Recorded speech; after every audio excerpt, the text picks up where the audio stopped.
a jiyo maka me makwabtanka suke faɗi game da kai.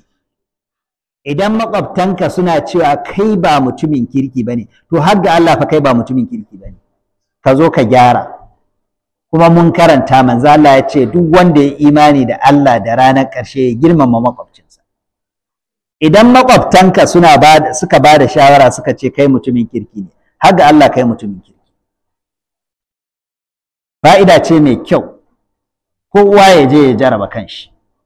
Ba zuwa za ka tambayi makwabcinka ba, Alhaji ai muna makwabta, ni mutumin kirki ne, zai ce maka kai ba mutumin kirki ba ne?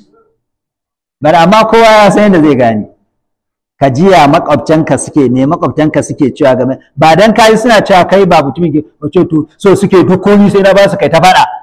Ha, kai ta faɗan, amma tsakaninka da Allah ka ɓata tsakaninka da Allah. Kada ka ce ai sai na waya su ne sannan sai na dinga waya su sannan za su ce ni mutumin, ina ruwa na kowa ya je zaman ba haka bane. In ka gyara ka sani, in ka bata ka sani, su ma makwabtanka sun sani, in kai mutumin kirki ne sun sani. Ba nan muka karanta manzo Allah ana zaune da shi aka wuce da gawa ba, aka yabi gawan, wane ne mutumin kirki kaza kaza, manzo Allah ya ce wajabat. Aka sake wucewa da wata gawa aka ce wane ne mutu, asha ai mun huta, gara shikenan mun huta. Sai annabi ya ce wajabat. Aka ce an wuce da gawa aka yabe ta kace wajabat, aka wuce da gawa aka zarge ta kace wajabat, fama wajabat, me wajabat? Annabi ya ce wannan gawar da aka wuce kuka yaba mata, kuka ce mutumin kirki ne, kuka tausaya, to aljanna ta wajaba gare shi. Wannan gawar da aka wuce aka zage ta, aka yi Allah wadarai da ita, to wuta ta wajaba gare ta. Manzo Allah ya ce antum shuhada Allahi alal ard, ku ne shaidun Allah a bayan ƙasa. Mutane nan da kake gani ko makwabtanka ka wuce su ka dawo, su ne za su ba da shaida gaban Allah game da kai ranar tashi alkiyama. In suka ce kai mutumin kirki ne, kai mutumin kirki ne. In suka ce kai na banza ne, kai na banza ne. Saboda haka a kiyaye, kowa ya kiyaye haƙƙin makwabtansa. Malam ya ce yaqulu rasulu sallallahu alaihi wa sallam, manzo Allah tsira da aminci Allah su tabbata a gare shi yana cewa lillazi sa'alahu an dalika, ga wanda ya tambaye shi game da ya zai gane shi mutumin kirki ne, yana kyautata ma makwabtansa ko bai kyautata ma makwabtansa. Sai annabi ya ce masa idza sami'tahum yaquluna qad ahsanta, idan ka ji makwabtanka na cewa ka kyauta, to faqad ahsanta, ka kyauta. Wa idza sami'tahum yaquluna qad asata faqad asata, idan ka ji makwabtanka na cewa ka munana, to ka munana din. Shikenan, ka ji fa'ida mai haske. Kuma wannan hadisi Imam Hakim ya fitar da shi, ingantacce ne, ya inganta shi. Idan kana son ka gane ka kyautata ko ka munana, saurari abin da makwabtanka suke faɗi. Idan suka ce ka kyautata, to ka kyautata. In suka ce ka munana, ka munana. Ya rage yadda za ka kyautata masu, ka je ka kyautata masu. In kana ganin sai ka goya su, je ka goya su ɗin. Ba shi kenan ba?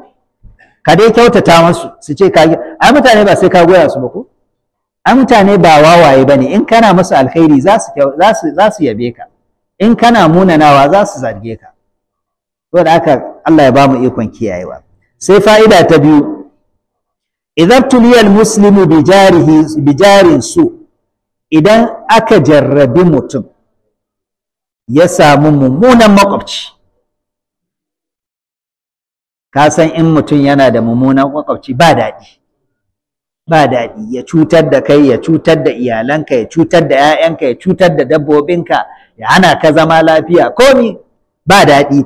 To idan Allah ya jarabi mutum ya zama yana da makwabta munana, falyasbir alaihi, to ya yi haƙuri. Fa inna sabrahu sayakunu sababa khalasihi min, yana yiwuwa haƙurin da zai zama sanadin da za ka kuɓuta daga shi, ko ya bar cutar da kai, ko kuma shi kenan ma ka rabu da shi. Faqad jaa rajulun ila an-nabi sallallahu alaihi wasallam yashku jarahu, wani mutum ya zo wurin manzan Allah sallallahu alaihi wasallam yana kawo kukan makwabcinsa, ai makwabcina yana kaza yana kaza, ya kawo kukan makwabcinsa. Faƙala lahu, sai annabi ya ce isbir, ka yi haƙuri. In ka ji an ce ka yi haƙuri, an yi ma ba daidai ba ne.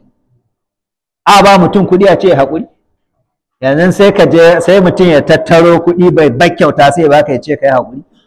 Amma in ka ji an baka haƙuri, to akwai wani abu da aka yi. Me sabru daga kamar ka ce wani abu mai ɗaci shi ne ake baka. In aka baka ka lashi abu mai ɗaci, ka san sai ka daure. To duk wanda aka ba haƙuri, to an yi mai wani abu ba daidai ba ne, kuma in yi haƙuri zai ga Allah zai musanya mai, zai ga alkhairin haƙurin nan da yi. Shi yasa annabi sai da wannan ya zo yana mai kuka, ya kawo kukan makwabcinsa yana cutar da shi yana kaza kaza, sai annabi sallallahu alaihi wasallam sai ya ce isbir, kai haƙuri. Thumma qala lahu fi thaniya, sai ya sake zuwa ya mai magana makwabcin yana cutar da shi. Manzo Allah aw rabi'a, ko na hudu, ma'ana ya zo so ɗaya, ya zo so biyu, annabi yana ce mai yi haƙuri. Ya zo so uku, ya ce annabi yana ƙara ba shi haƙuri, je kai haƙuri dai. Mutumin nan dai bai bar cutar da shi ba. Da ya zo na hudu, sai annabi ya ba shi wata shawara, sai ya ce itrah mata'aka fi tariq, je ka ɗauko kayan gidanka ka aje akan hanya. Ka ɗauko kayanka kaman za ka bar garin, kaman za ka tashi ka bar gidan, ka kawo su kan hanya ka aje. Fatarahahu, sai ya ɗebo kayan gidansa sai ya kawo waje, ƙofa gida ya aje. Faja'ala nasu yamurruna bihi, sai mutane sai su gitto su ganshi, suna wucewa sai su ganshi. Wa yaquluna mahlaka, su ce me ya faru? Muka ka ɗauko TV ka aje waje, ka ɗauko katifa gado da katifa an aje waje, lafiya? Fa yaqulu, sai ya ce azani jari, ai makwabcina ne ya cutar da ni. Fayar a nuna jaro, sai su ce kai Allah wadaran wannan makwabcin naka, tir me yasa yake haka, wannan ba mutumin kirki bane ashe. Hatta ja'ahu, har makwabcin nan ya gaji mutane na zagin shi, ya zo faqa wa qala lahu, sai ya ce masa radda mata'aka, mai da kayanka ila manzilika, mai da su cikin gida, fa inni wallahi la a'ud, yace daga yau wallahi ba zan ƙara cutar da